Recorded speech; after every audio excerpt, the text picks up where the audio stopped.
Bonjour et bienvenue dans cette vidéo. Je vais vous présenter l'actualité du Barça aujourd'hui, en ce jeudi 8 février 2024. Si vous êtes nouveau sur la chaîne, ici je parle généralement de l'actualité du Barça. Donc n'hésite pas à t'abonner, et appuyer sur le bouton j'aime et un commentaire pour le référencement, et ainsi me soutenir. Voici mon compte TikTok, pour les intéressés. Merci, et commençons.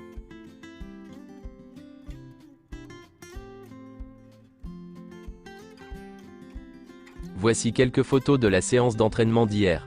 Cancelo et Gundogan, qui ont quitté le match contre Alaves en raison d'une gêne, seront disponibles contre Grenade. Ter Stegen recevra bientôt le feu vert médical. Il sera disponible contre Grenade. Une semaine après son opération des ischio-jambiers, Alejandro Balde a commencé à travailler sur sa récupération au centre sportif du club. Le deuxième carton jaune de Vitor Roque n'a pas été retiré, malgré l'appel du Barça. Il manquera un match. Le deuxième carton jaune de Vitor Roque a été maintenu parce que la commission des compétitions a considéré qu'après les preuves vidéo fournies par le Barça, il n'y a pas d'erreur manifeste et claire dans la rédaction du procès-verbal de l'arbitre Martinez Munuera.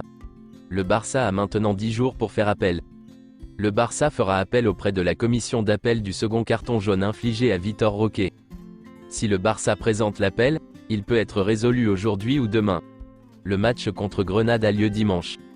Selon Sport, Lamine Yamal a signé un contrat avec Adidas, ce qui lui offre une très grosse somme d'argent, et la promesse de devenir l'un des joueurs les plus importants de la marque.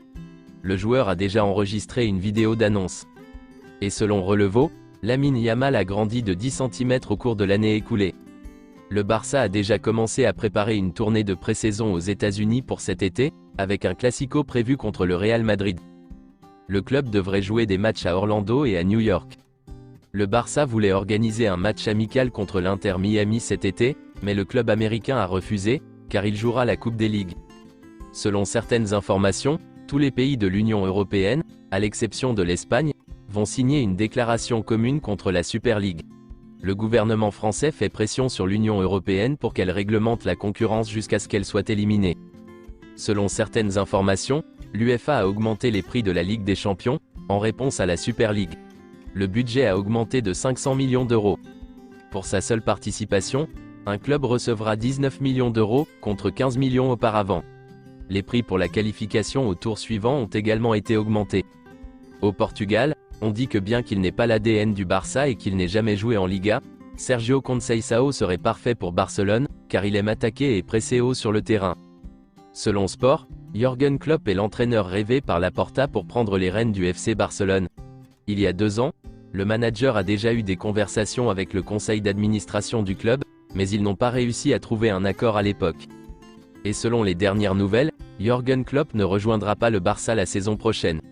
Le camp de l'entraîneur a confirmé qu'il souhaitait se reposer, et les tentatives de Laporta ne le feront pas changer d'avis. Selon Fabrizio Romano, Hansi Flick aimerait entraîner le FC Barcelone. Et selon le média AS, au vu de la gestion du club, Hansi Flick a tout pour être élu prochain entraîneur du Barça. Et selon Sport, le FC Barcelone a déjà pris sa décision. Soit il signe un top entraîneur avec beaucoup d'expérience, soit Rafa Márquez prend en charge l'équipe première.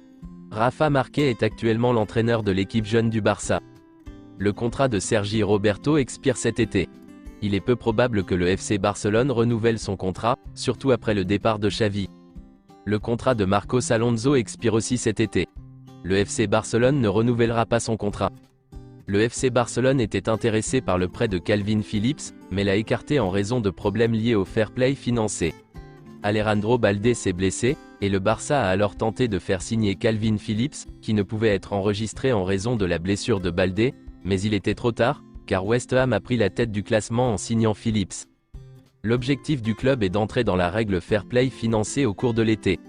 Dans les prochaines semaines, ils auront une idée de la situation du club pendant l'été. Une fois qu'ils le sauront, le Barça commencera à prendre des mesures concrètes. Les signatures de Cancelo et Joao Félix, l'enregistrement de Vitor Roque et la situation de Gavi avec la Liga. Selon Sport, le FC Barcelone cherche à recruter 3 joueurs cet été. Un milieu de terrain différentiel, un ailier gauche, et un latéral gauche pour remplacer Marcos Alonso. Le FC Barcelone a l'intention de recruter un latéral gauche cet été, mais ce n'est pas une priorité étant donné qu'en dehors d'Alejandro Balde, Héctor Fort et Cancelo peuvent jouer à ce poste. Et s'il signe un latéral gauche, ils ne dépenseront pas beaucoup d'argent pour lui. Les options sont Sergi Cardona et Alex Vallée, qui est prêté à Levante. Selon Mundo Deportivo, le FC Barcelone a décidé de recruter Alex Garcia, et en a déjà informé le joueur et son agent. Le club pense pouvoir le recruter pour environ 15 millions d'euros, voire moins si Gérone accepte un échange. Oriol Romeu, Pablo Torre ou Eric Garcia pourraient être inclus dans un éventuel échange avec Gérone, pour faire signer Alex Garcia au FC Barcelone. Selon Sport, le FC Barcelone est très intéressé par Alex Garcia. Le joueur dispose d'une clause libératoire de 20 millions d'euros. Le FC Barcelone souhaite recruter un ailier gauche pur cet été, différent de Joao Félix, qui se sent plus à l'aise en position centrale. Le FC Barcelone appréciait Nico Williams pour l'été, mais le joueur a renouvelé son contrat avec l'Athletic Bilbao jusqu'en 2027. Les Barcelonais appréciaient également Savinho, mais Manchester City n'a pas l'intention de le laisser partir et le signera. Selon Sport, Savinho voulait signer à Barcelone cet été, mais le club ne connaît toujours pas la marge de manœuvre dont il disposera dans le cadre du fair play financier. Manchester City a fait une approche, et le joueur a décidé de ne pas attendre le Barça. Selon Sport, le FC Barcelone s'intéresse à Mitoma, le joueur de Brighton. Ansu Fati pourrait être inclus dans la transaction pour signer Mitoma cet été. Kaoru Mitoma vaut 50 millions d'euros, et le FC Barcelone est intéressé.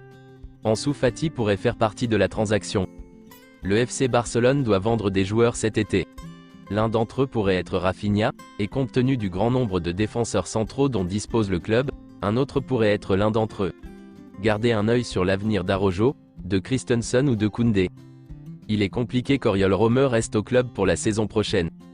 Même la vente d'un joueur de premier plan comme Ronald Araujo pour 100 millions d'euros cet été, ne résoudra pas le problème du fair play financier pour le Barça. Pour revenir à la règle, le club doit vendre 2 ou 3 joueurs de plus afin de sceller le levier économique en suspens. Le FC Barcelone envisage de faire revenir Chadi Riyad, si 1 ou 2 défenseurs quittent le club. C'est tout pour aujourd'hui, et merci d'avoir suivi la vidéo. Mettez un j'aime si la vidéo vous a plu, et aussi un commentaire en donnant vos avis, et abonnez-vous pour ne pas manquer les prochaines vidéos. Merci, et à bientôt.